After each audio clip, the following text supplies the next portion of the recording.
Hello जी, राम राम जी। कैसे हो आप सभी? उम्मीद करती हूँ बढ़िया होंगे। ये मेरी जो वीडियो है वो सियाराम तोमर चैनल पर जा रही है, तो मेरी आप लोगों से हाथ जोड़कर विनती है, अगर देखो मैं आप लोगों के साथ में भगवान के द्वार तक कैसे पहुँचना है उसका मार्गदर्शन कराती हूँ, क्योंकि कहीं ना कहीं ये चीज़ हमें ज्ञान देती है और रास्ता दिखाती है कि भटके हुए रास्तों से कैसे हम सही हो सकते हैं। तो मेरा हाथ जोड़कर रिक्वेस्ट है, यहाँ कोई इस चीज़ को लेकर कमेंट्स ना करें। और मैं आप लोगों के साथ में कुछ बाँचने वाली हूँ, पढ़ने वाली हूँ। जी हाँ, मैं आज आप लोगों के साथ में गीता जो है ना वो प्रारंभ करने वाली हूँ, पढ़ने वाली हूँ। तो गीता का जो पहला अध्याय है मैं अभी पढ़ने जा रही हूँ।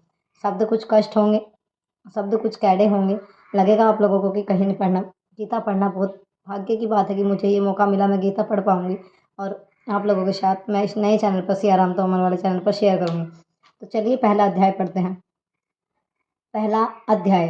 प्रथम अध्यापिका नाम संक्षेप। प्रथम अध्यापिका नंबर 2। प्रथम अध्यापिका संदेश संबंधित गीता के उपक्रमों।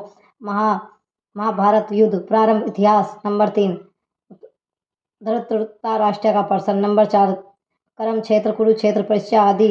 दुर्योधन द्रोणाचार्य के पास जाना नंबर 5। दुर्योधन द्वारा पांडव सेना का वर्णन नंबर 6।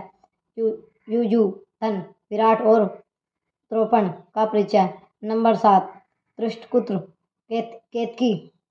केतकीतन काशीराज पुरुजीत कुंती भोज सौभ्य युधामन्यु अभिमन्यु अतः द्रौपदी के पुत्रों का प्रचार नंबर 7।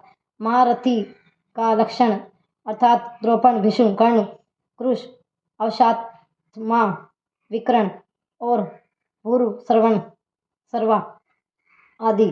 कौर पक्षी मुख्य वीरों का परिचय। दुर्योधन अपने पक्ष और वीरों के प्रशंसा तथा भीष्म के द्वारा शंखनंद अर्जुन के विशाल रथ ध्वज हर्षिकेश नाम पांच यज्ञ और देवदत्त शंखों का सिख खांडिका परिचय और अभ्यास पक्षियों वीरों द्वारा की गई शंख ध्वनि का वर्णन। अर्जुन के अनुरोध से भगवान दोनों सैनिकों के बीच में रथ लेकर जाना और अर्जुन को सब दिखाना।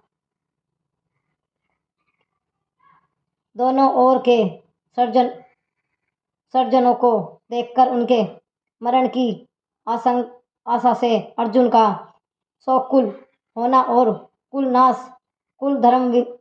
धर्म नाश अथवा वर्ण संकटता के विस्तार आदि दुष्कर्मों को बताते हुए धनुष बाण छोड़कर बैठ जाना। अत्यात्य के लक्षण एवं अत्यात्य को मारने में दोषण भाव आध्यात्मिक समाप्ति पर पुष्टि का तात्पर्य। दूसरा अध्याय का नाम संक्षिप्त संबंध। भगवान द्वारा उत्साह दिलाए जाने पर भी अर्जुन को युद्ध के लिए तैयार न होना और कुकर्तव्य मूर्ख होकर भगवान से उचित शिक्षा देने की प्रार्थना करते हुए युद्ध न करके निश्चय करके बैठ जाना।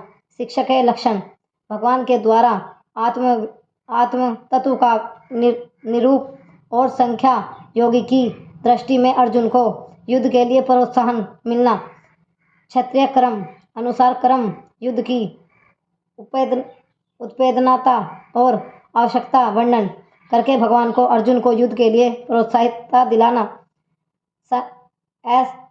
सकाम कर्मों की हीनता और निष्कर्म कर्मों की श्रेष्ठता का वर्णन करते हुए अर्जुन को कर्म योग के लिए प्रोत्साहित करना। योग और योगी के विभोग अर्थों में योग। अर्जुन के पूछने पर भगवान द्वारा स्थिर बुद्धि पुरुषों के लक्षण स्थिर बुद्धि के साधन और फलों का निर्णय। तीसरा अध्याय माध्यमिकता नाम संक्षिप्त और संबंध।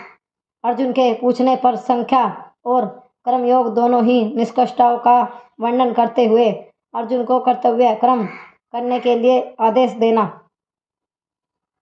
यथार्थ कर्मों की विशेषता यज्ञ चक्र का वर्णन कर्तव्य पालन पर जोर।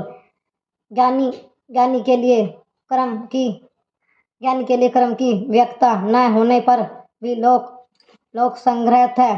ज्ञानवान और भगवान के लिए भी कर्म आवश्यकता आवश्यकता एवं अज्ञानी और ज्ञानी के लक्षण तथा राग देश द्वेष रहित कर्म के लिए प्रेरणा राजा दिलीप शिव और प्रहलाद का दृष्टित्व अर्जुन के प्रश्न में उत्तर भगवान का काम के रूप में निवास स्थान आदि का वर्णन करते हुए उसे मारने के लिए अर्जुन को ज्ञान देना काम के द्वारा जीवात्मक के मोहित किए गए जाने पर चेतना सिंह का अदृष्ट महाबहु शब्द की संख्या। आज के लिए इतना ही और उम्मीद है आप लोगों को जो है ना कहीं भी कोई मिस्टेक हुई हो तो उसके लिए माफ़ी। मैं अपनी पूरी कोशिश रहेगी कि अच्छे से जितना भी हो सका मैं इसको बाँच सकूं। तो मेरे सिया राम वाले तोमर पर चैनल पर आपको ये मिलेगी। तो बोलिए राधे कृष्णा। तो अब हम जो है ना कल पढ़ेंगे चौथा अध्याय। ठीक है जी, कल हम आपके साथ में चौथा अध्याय शेयर करेंगे। ये वीडियो अभी अपलोड कर दी जाएगी।